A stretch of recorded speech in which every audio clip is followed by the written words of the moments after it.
नमस्कार नमस्कार सभी साथियों को नमस्कार।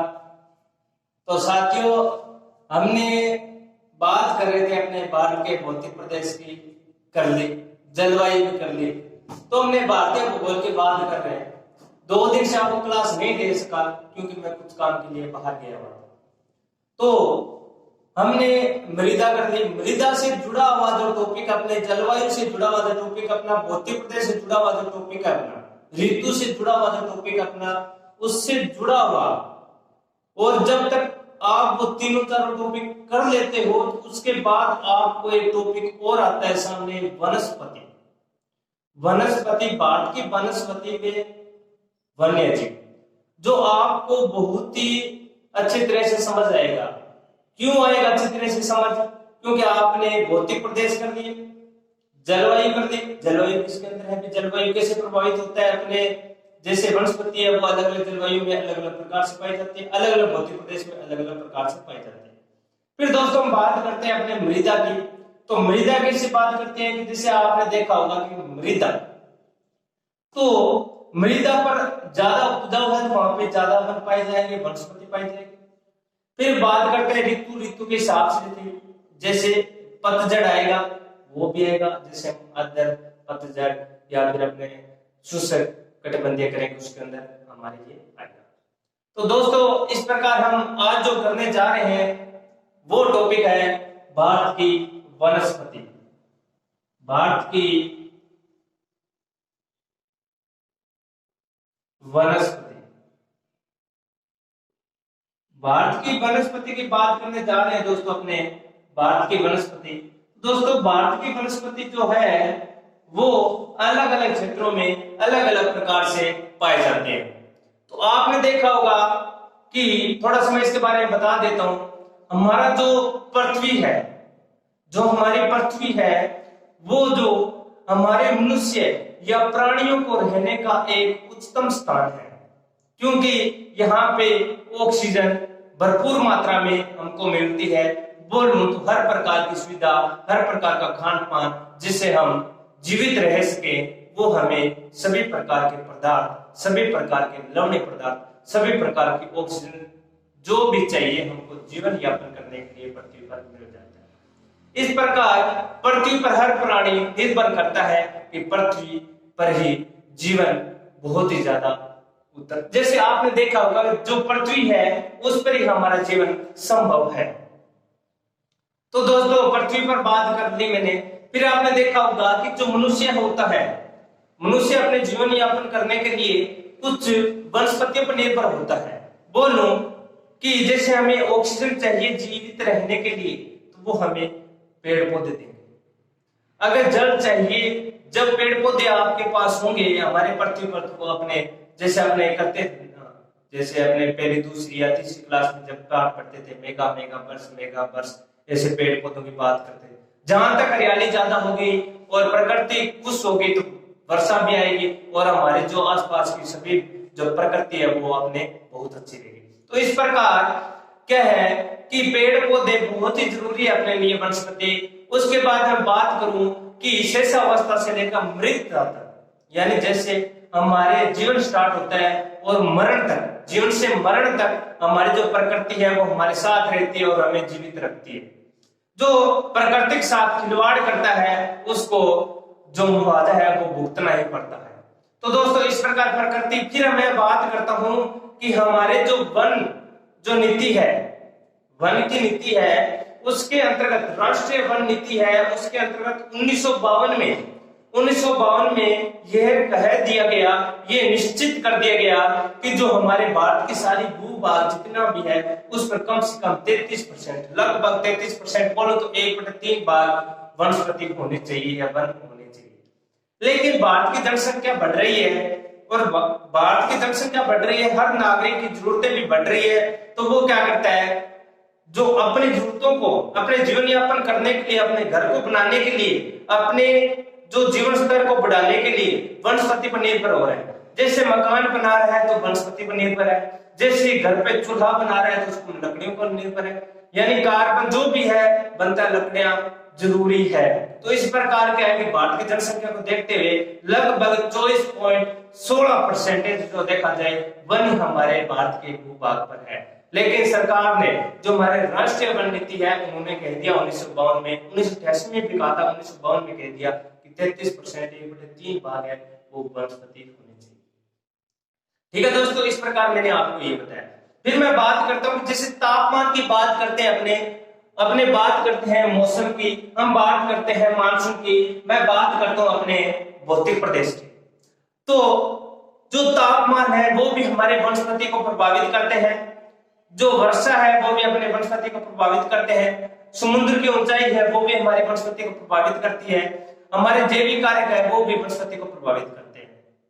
अब आ जाता हूं तापमान हमारी वनस्पति को कैसे प्रभावित करते हैं। तो दोस्तों आपने देखा होगा तापमान जहां वर्षा चलते चलते हमारे चलते आते हैं, जहां वर्षा कम होगी वहां तापमान ज्यादा होगी, और जो वृक्ष होते हैं उष्णकटिबंधीय में सर्वाधिक पाए जाते हैं। तो जहां पे तापमान ज्यादा हो, तापमान क्या निर्भर करता है हमारी मृदा, हमारी जलवायु पर। जहां पर जैसी जलवायु होगी वहां पे वैसी ही मृदा होगी, जहां पर जैसी मृदा होगी वहां पे वैसे ही मौसम होगा, वैसी ऋतु होगी।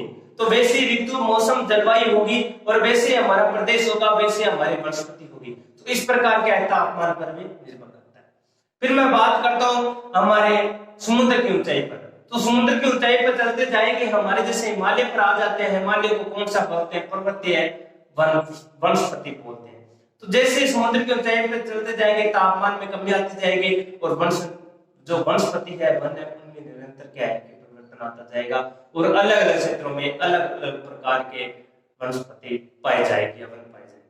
उसके बाद बात करता हूं हमारे जैविक कारक। तो जैविक कारक आपने देखा होगा, भारत की जनसंख्या की बात करता हूं मैं एक, कि जनसंख्या जैसी बढ़ती जा रही है तो हम पौधों पर, वनों पर निर्भर होते जा रहे हैं, पेड़ पौधों पर, और उनको काट के अपना जीवन यापन कर रहे हैं। और फिर मैं बताऊं आगे चलते हैं हमारे किस पर, इस मेन टॉपिक पर।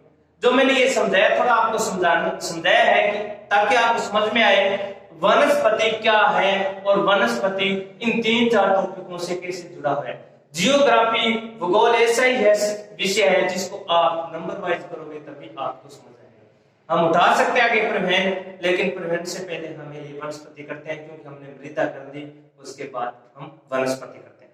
तो दोस्तों वनस्पति करते हैं तो वनस्पति जो हमारी राष्ट्रीय वन नीति है 1952 के जो अंतर्गत 33% वन हमारे भारत के भूभाग पर होने चाहिए।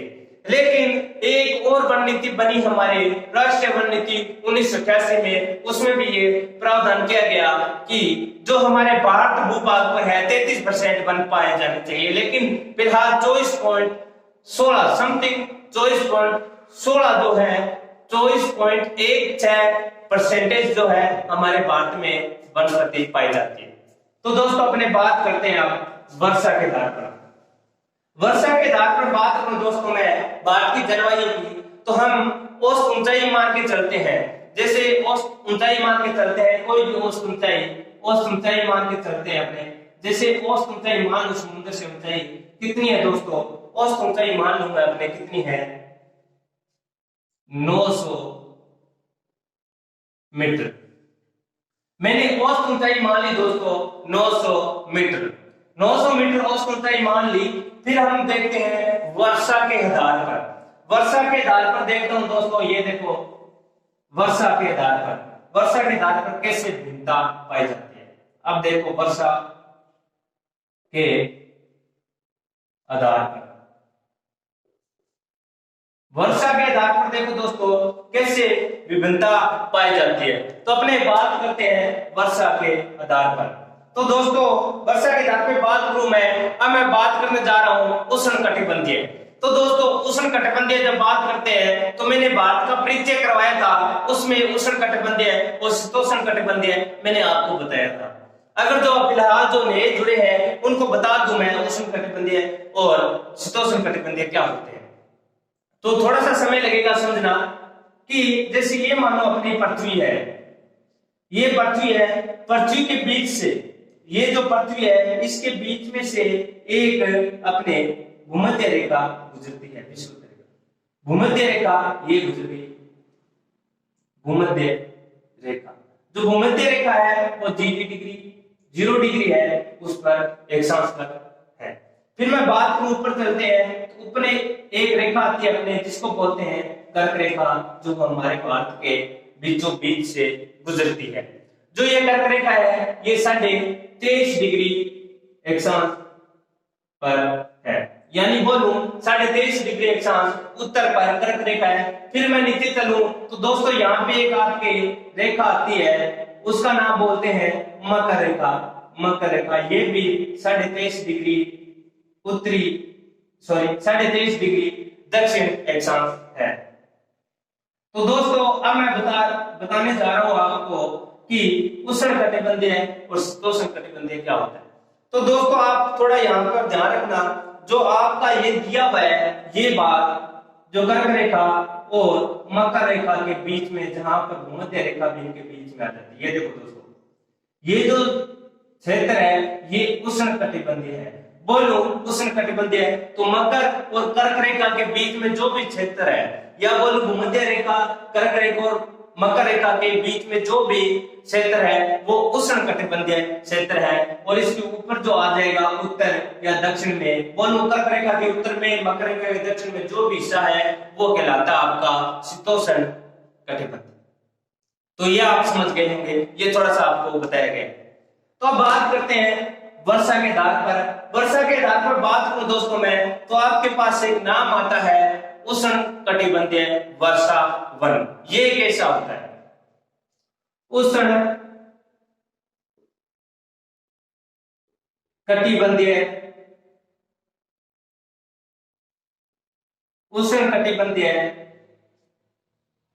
वन, वर्षा वन, वर्षा वन, ये क्या होता है?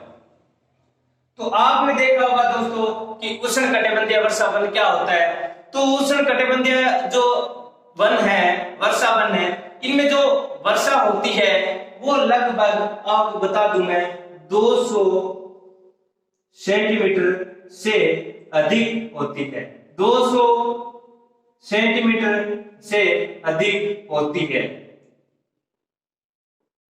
उष्णकटिबंधीय वर्षा वन है वो 200 सेंटीमीटर से अधिक होती है। उष्णकटिबंधीय वन की वर्षा जो है वो 200 बात देखो इधर, उष्णकटिबंधीय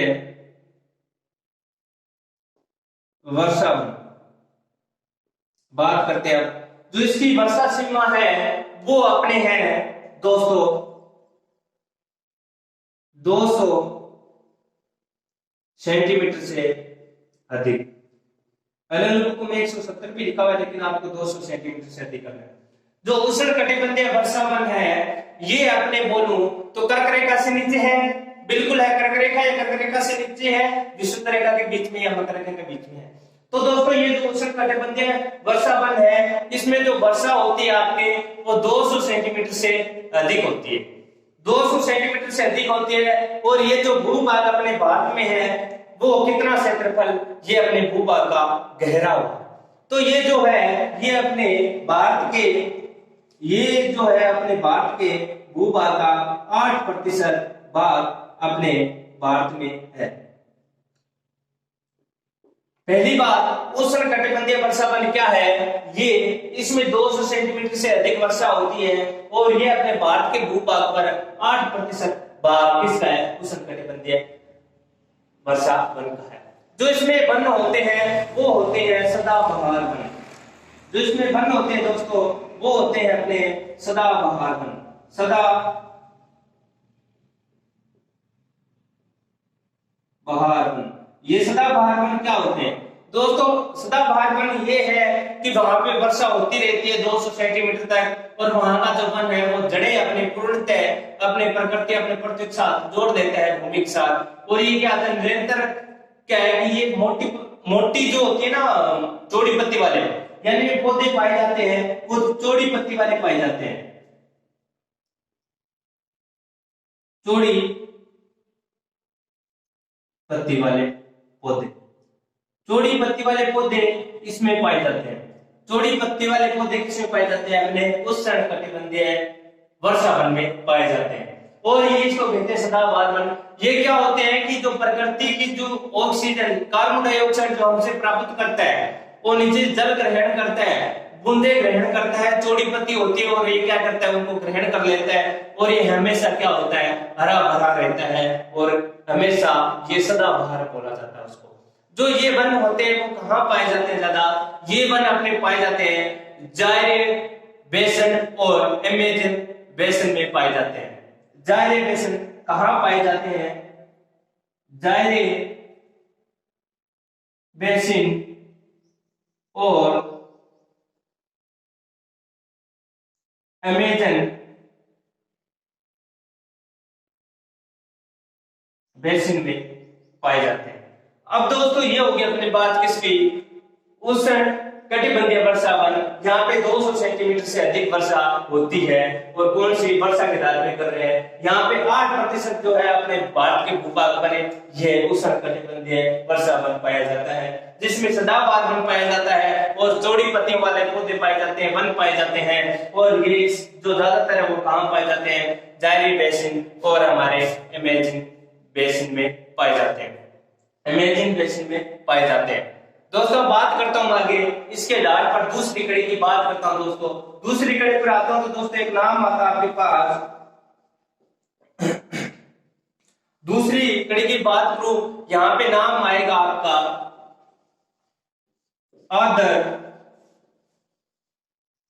आर्द्र उष्ण कटिबंधीय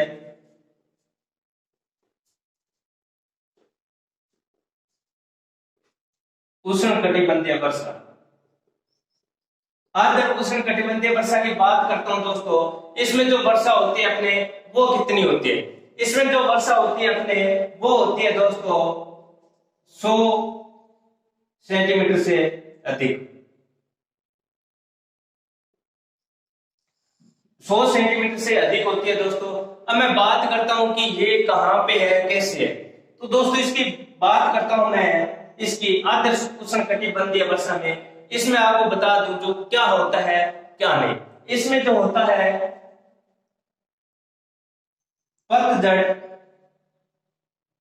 वन पाए जाते हैं, आर्द्र पतझड़ वन। ये आर्द्र पतझड़ वन क्या होते हैं? ये ऋतु के हिसाब से अपने बोलूं तो मासिक 6 मासिक के हिसाब से ये अपने पत्तों को झाड़ देते हैं, यानी पौधों से झड़ जाते हैं। और इनका बताऊं मैं आर्द्र उष्ण कटिबंधीय जो वर्षा है अपने, इसमें जो वन पाए जाते हैं इनमें जो अपने जो पेड़ होते हैं, पेड़ों की जो शाखाएं होते हैं उनसे कागज की लुगदियां बनाने में भी इनका काम लिया जाता है दोस्तों।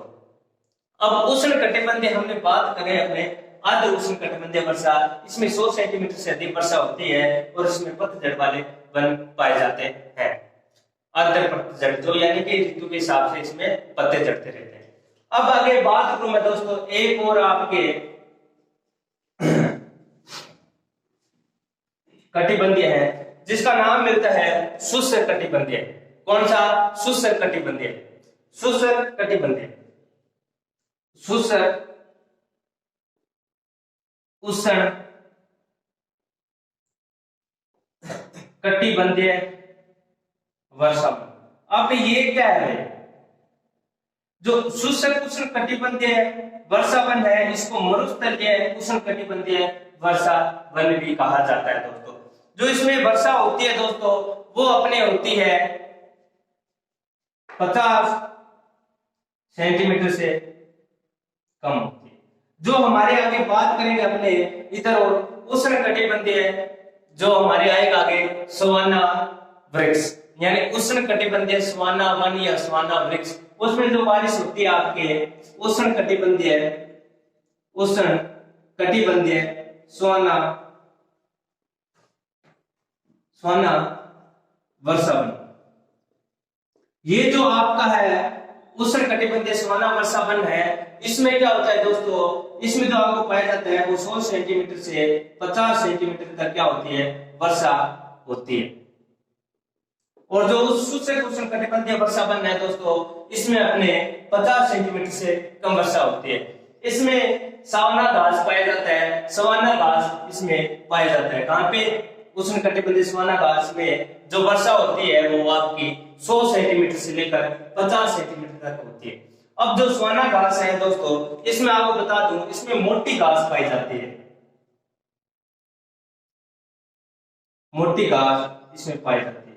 यानी जो पौधे होते हैं वो दोगली जड़ के होते हैं और बहुत ही गहरे होते हैं।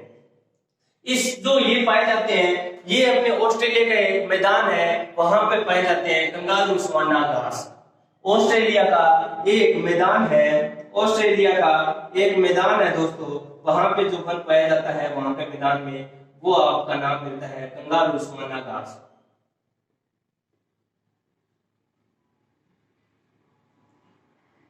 तो दोस्तों यहाँ पे क्या होता है कि ज्यादातर यहाँ पे मोटी घास पाई जाती है और ज्यादातर पत्तों वाली घास पाई जाती है, जिसके कारण क्या कहा जाता है, इसको सवाना घास कहा जाता है। फिर बात करूं मैं अपने उत्तरी ऑस्ट्रेलिया में भी ये घास पाए जाते हैं, अफ्रीका वेनेजुएला में भी ये घास पाए जाते हैं। अब बात करूं मैं अपने शुष्क उष्णकटिबंधीय वर्षावन जो 50 सेंटीमीटर से कम वर्षा होती है दोस्तों। अब जो 50 सेंटीमीटर से कम वर्षा होगी तो आपको पता है कि यहाँ पे तापमान बहुत ज्यादा होगी और यहाँ पे जो वन है वो भी बहुत कम पाए जाएंगे। वन पाए जाते हैं लेकिन वन क्या होते हैं, पतझड़ होते हैं, उनको बोलते हैं शुष्क पतझड़ी वन। ये शुष्क पतझड़ी जो वन है दोस्तों, ये क्या होता है कि इनमें जो बारिश न आए, अगर वर्षा न आए तो ये क्या होता है, अपने पत्तों को झाड़ देती है। ये पत्तों को झाड़ती रहती है, महीने हफ्ता के अंदर ये पत्तों को झाड़ती रहती है। इनमें अलग अलग वनस्पतियां पाई जाती है दोस्तों। फिर मैं बात करता हूं 1988 राष्ट्रीय वन नीति के आधार पर इनको अपने जो वैधानिक दृष्टि के आधार पर 3 भागों में बांटा गया है। किसको बांटा गया है? वनों को। हम अभी तक भारत के वनों पर गए नहीं है दोस्तों। भारत की जब वन करेंगे अपने तो अलग अलग पार्कों में पाए जाएंगे। जो अपने पार्क है उद्यान है उन्हीं की भी बात करेंगे, अपने आगे वन्य जीव की बात करेंगे जिसमें बंदरगाह भी आ जाएगा। अब मैं बताता हूं आपको कि जो अपने 1983 की राष्ट्रीय नीति जो है उसके आधार पर वैज्ञानिक दृष्टि के आधार पर इसको 3 भागों में बांटा गया है। उसकी बात कर लेते हैं दोस्तों, फिर अपने बात करेंगे भारत के आगे जो वनस्पति है उसकी अगली क्लास में। अब 10 मिनट का जो अपना कार्य है वो रहेगा अपने 1988 राष्ट्रीय नीति के आधार पर, या बोलो वैज्ञानिक दृष्टि के आधार पर जो है उसको 3 भागों में बांटा गया है। अब देखो दोस्तों, वैज्ञानिक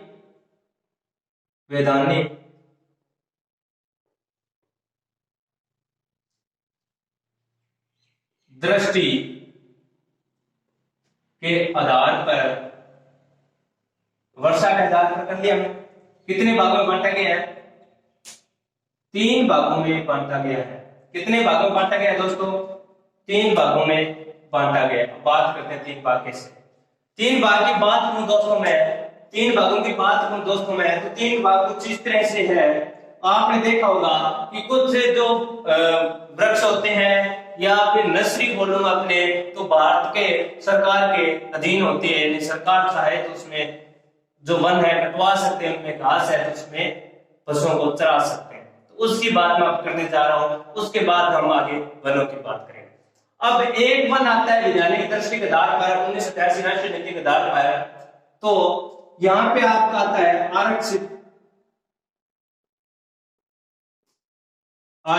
वन। अब आगे आरक्षित वन आ गया। अब आगे बात करो, एक वन और आता है जिसका नाम बोला जाता है रक्षित वन।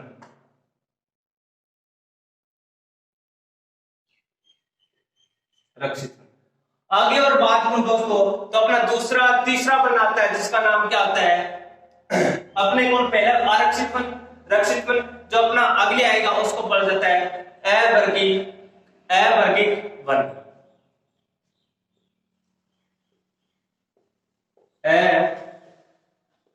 अवर्गीक वन। अवर्गीक वन कौन सा आता है अपने? ये 3 प्रकार के वन पाए जाते हैं वैज्ञानिक दृष्टि के आधार पर, आरक्षित वन, रक्षित वन और कौन सा? अवर्गीकृत वन, अवर्गीकृत वन कौन से आते हैं, यह वर्गीकृत वन आ जाते हैं दोस्तों अपने। अब देखो अपने क्या करते हैं, जो आरक्षित वन होते हैं दोस्तों वो क्या होता है, रक्षित वन क्या होते हैं वो देखते हो, अवर्गीकृत वन क्या होते हैं वो देखते हैं दोस्तों। अब देखो अपने ये होता है अवर्गीकृत वन, अवर्गीकृत वन। अब जो आरक्षित वन है ये क्या होता है दोस्तों, आपने देखा होगा ये बिल्कुल सरकार के अधीन होता है, सरकार के अधीन होता है। सरकार इसमें क्या करते हैं, किसी भी पशु को चराने की कोई छूट नहीं है, सूखी लकड़ी को काटने का कोई भी अधिकार नहीं है, किसी को अंदर से कोई टहनी भी नहीं उठानी है। अगर कोई हटाता है या उठाता है तो उस पर कार्रवाई की जाएगी, जुर्माना लगाया जाएगा, सजा भी होगी। ये आपने अक्सर देखा होगा। ये आता है आरक्षित वन पर। और जो रक्षित वन है इस पर क्या होता है, पूर्ण प्रतिबंध है, पूर्ण प्रतिबंध सरकार के द्वारा पूर्ण प्रतिबंध लगाया जाता है। किस पर लगाया जाता है, लकड़ी काटने और लकड़ी काटने और पशुओं को चराने पर पूर्ण प्रतिबंध है।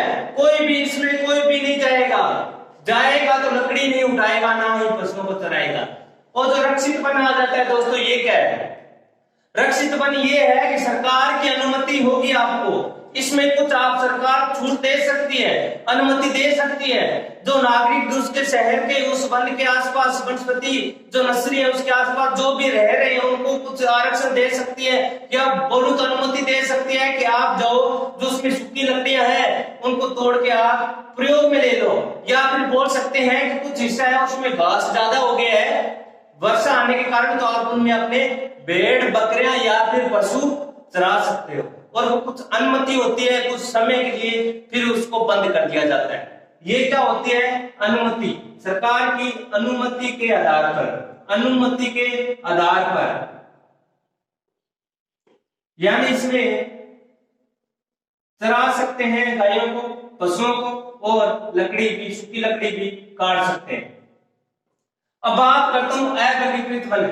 ये अवर्गीकृत वन ऐसा होता है न तो वो सरकार का होता है ना कोई नागरिक का होता है। होता सरकार का है लेकिन नागरिक उस पर क्या होता है कि अपना दावा सौंपता भी ये मेरा है, और वो क्या करता है उसमें लकड़ी का भी प्रयोग करता है। आपने देखा होगा अपने जैसे ग्रामीणों में बहुत सारी नस्लें होती है, उसमें क्या करते हैं अपने गांव के जो व्यक्ति होते हैं या जो भी नागरिक होता है वो जाता है अपने जरूरतमंद जो वस्तु है, चाहे घास हो चाहे लकड़ी को तोड़ के लेके आता है और क्या करता है अपने काम में लेता है। ठीक है, इसको वो कौन सा आ गया, ये अवर्गीकृत वन आ गया। अब बात करता हूं मैं इसका आरक्षित वन की। तो दोस्तों आरक्षित वन की बात करूं तो 2017 में एक राष्ट्रीय जो जनगणना हुई वनों की उसके अंतर्गत करता हूं।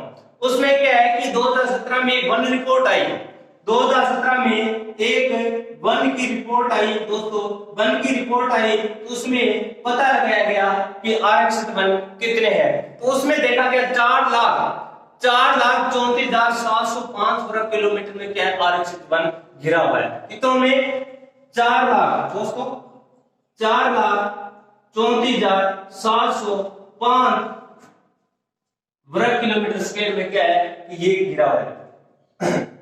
जो वन रिपोर्ट आई 2017, दोस्तों ध्यान देना, वन रिपोर्ट आई अपने कब आई, 2017 में वन रिपोर्ट आई। कब आई दोस्तों, 2017 में वन रिपोर्ट आई। उसके अंतर्गत ये बताया गया भी ये वन है वो भारत के भूभाग में कितने क्षेत्र पर घिरा है। तो 4,34,705 कितने पर, 4,34,705 वर्ग किलोमीटर में क्या है ये आरक्षित वन जो है वो अपने भारत के भूभाग पर है। फिर बात करता हूं मैं आपके रक्षित वन, ये कितने भूभाग पर है। ये रिपोर्ट आई 2017 में, ये रिपोर्ट 2017 में आई और बोला गया ये कितने हैं, ये अपने है सर 2,19,432 किलोमीटर स्क्वायर है। कितना है, कितना है दोस्तों, 2,19,432 किलोमीटर स्क्वायर यानी वर्ग किलोमीटर क्या है अपने रक्षित वन क्या है भारत के भूभाग पर है। फिर बात करूं मैं अपने अवर्गीकृत वो कितने पे है, वो रिपोर्ट 2017 में आती है। जो रिपोर्ट होगी जनगणना ही है ये, वनों की जनगणना है दोस्तों, वनों की जनगणना इसमें जो है आपके 1,13,881 किलोमीटर में फैला हुआ है।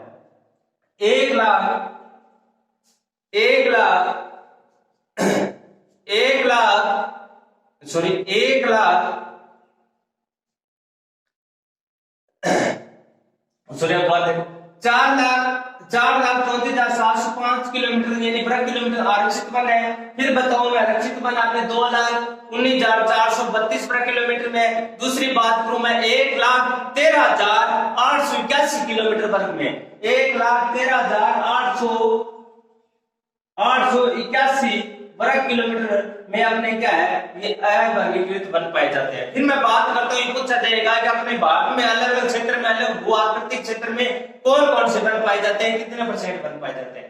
जो अपने हिमालय है हिमालय, उससे पहले मैं बात करना चाहूंगा अपने प्रायद्वीपीय पठार की। जो अपने क्या है दक्षिण का भाग है, भारत के दक्षिण भाग का प्रायद्वीपीय पठार, प्रायद्वीपीय जो क्षेत्र है उसमें जो आपके जो वन पाए जाते हैं दोस्तों वो आपके हैं 57% वन पाए जाते हैं, 57% वन पाए जाते हैं। और फिर मैं बात करूं हिमालय की, हिमालय पे जो आपके वन पाए जाते हैं दोस्तों वो आपके पाए जाते हैं 18%। यानी सर्वाधिक देखा जाए भारत पर प्रायद्वीप में जो है अपना 57% वन, सर्वाधिक जो वन है वन का भूभाग या वन भाग है वो कौन सा क्षेत्र घेरा हुआ है, प्रायद्वीपीय पठार या प्रायद्वीपीय क्षेत्र। 2 नंबर पे आता है भारत की सर्वाधिक जो वन है वो हिमालय में है। फिर अपने 29% है दोस्तों वो अपने अन्य भूमि में बटा हुआ है, अपने मध्य प्रदेश में चलेंगे, फिर उधर चलेंगे अपने तमिलनाडु, उधर नीलगिरी पर चलेंगे, उधर भी वन पहाड़ियों में पाए हुए हैं। तो 29% क्या है अन्य स्थानों पर है।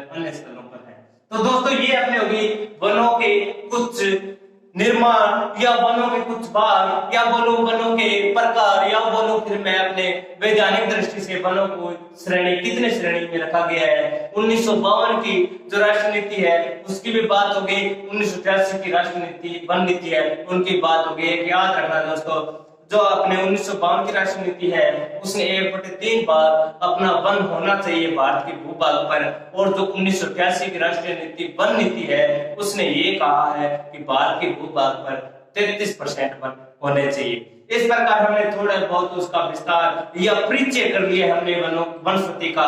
जो अपने करने जाएंगे कल वो भारत का वन है, उसमें थोड़ा ध्यान रखना, उसको समझना। अगर आपको ये समझ आ गया कॉन्सेप्ट तो वो समझ में आ जाएगा।